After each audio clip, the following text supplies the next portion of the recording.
Praise the Lord. இந்த August மாதத்தில் 18ஆம் தேதி ஆகிய இந்த செவ்வாய்க்கிழமையின் காலை வேளையில் தேவ சமூகத்தில் வந்திருக்கிற ஒவ்வொருவரையும் கர்த்தர் தாமே ஆசீர்வதிப்பாராக.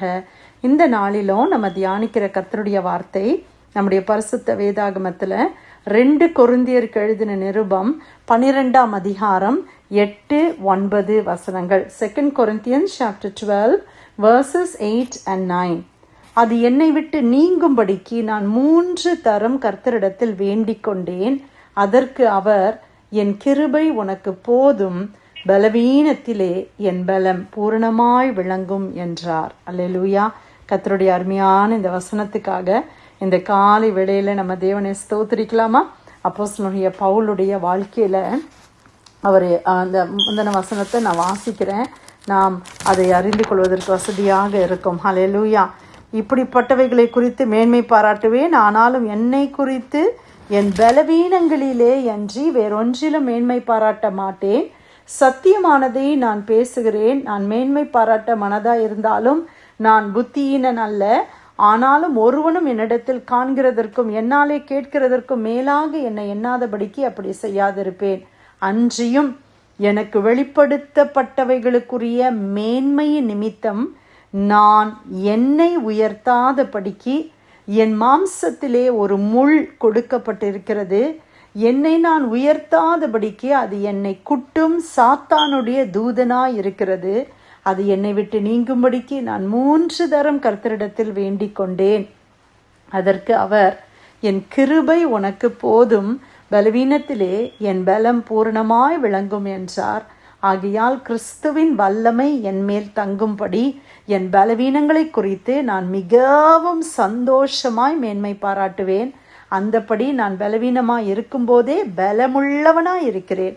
ஆகையால் கிறிஸ்துவின் நிமித்தம் எனக்கு வரும் பலவீனங்களிலும் நிந்தைகளிலும் நெருக்கங்களிலும் துன்பங்களிலும் இடுக்கண்களிலும் நான் பிரியப்படுகிறேன். அல்லேலூயா.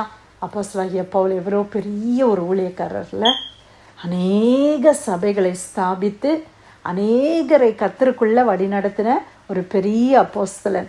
இந்த புதிய ஏற்பாட்டில் அநேக நிருபங்களை எழுதினது இந்த அப்போஸ்தலனாகிய பவுல் என்று சொல்லி நம்ம பார்க்கிறோம். அவருக்கு எங்கெங்க எல்லா இடத்துலையும் அவருக்கு அநேக ஆட்கள் இருந்தார்கள். இன்னைக்கு ஒருவேளை அப்போஸ்தலனாகிய பவுல் இருந்தார்னா, இன்னைக்கு சோஷியல் மீடியாவில் அவர் இருந்தார்னு வைங்களேன், டிக்டாக்கோ இன்ஸ்டாகிராமோ ஃபேஸ்புக்லேயோ millions and millions of followers அவருக்கு இருந்திருப்பாங்க.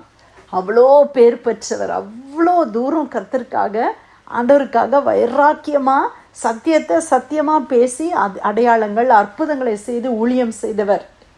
வெளிப்பாடுகள் நிறைந்தவர். அநேக வெளிப்பாடுகள் அவருக்கு கொடுக்கப்பட்டது. ஆனால் அவர் சொல்கிறாரு, இந்த வெளிப்பாடுகளை நிமித்தம் நான் என்ன மேன்மை பாராட்டி விடாதபடி.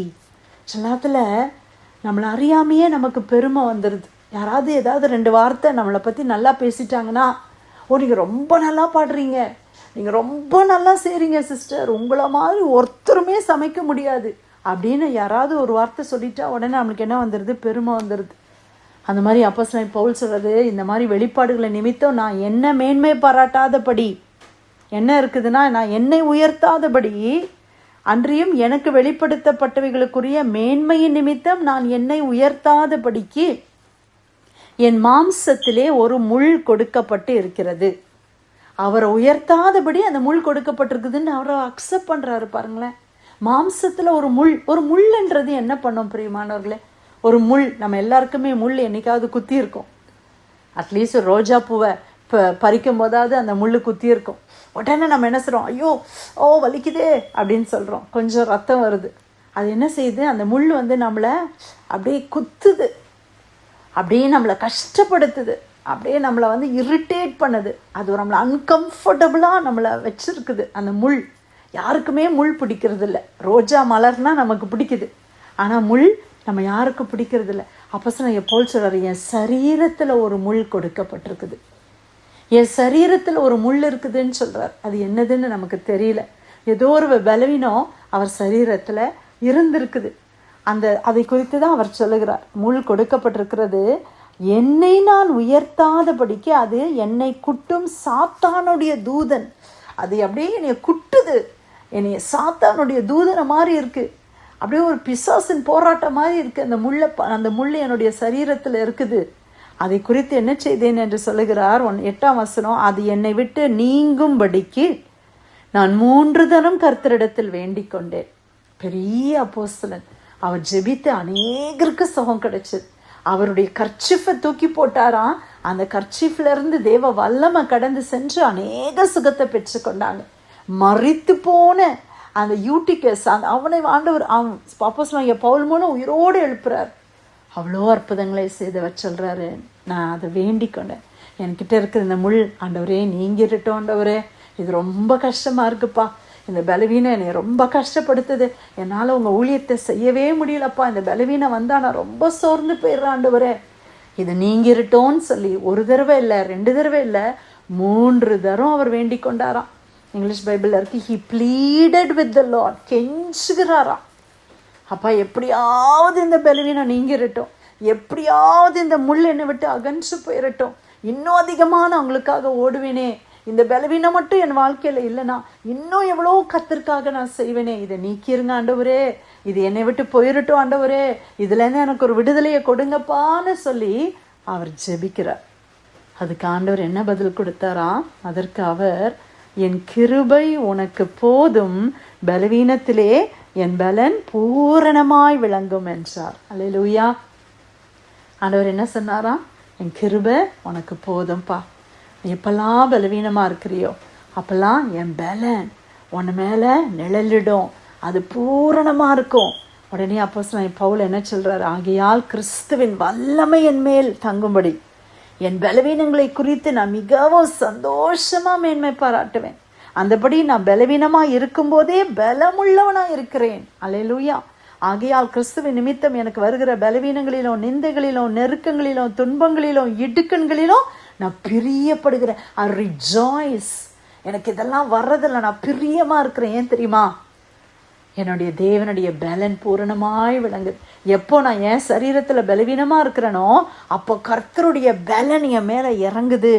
அதனால அது எனக்கு பிரியத்தை கொடுக்கிறது, அதில் நான் நாட்டமாக இருக்கிறேன், இதை நான் ரொம்ப ஈஸியாக எடுத்துக்கொள்கிறேன், ஏன்னா ஆண்டவருடைய கிருபை என் கூட இருக்குதுன்னு சொல்கிறார்.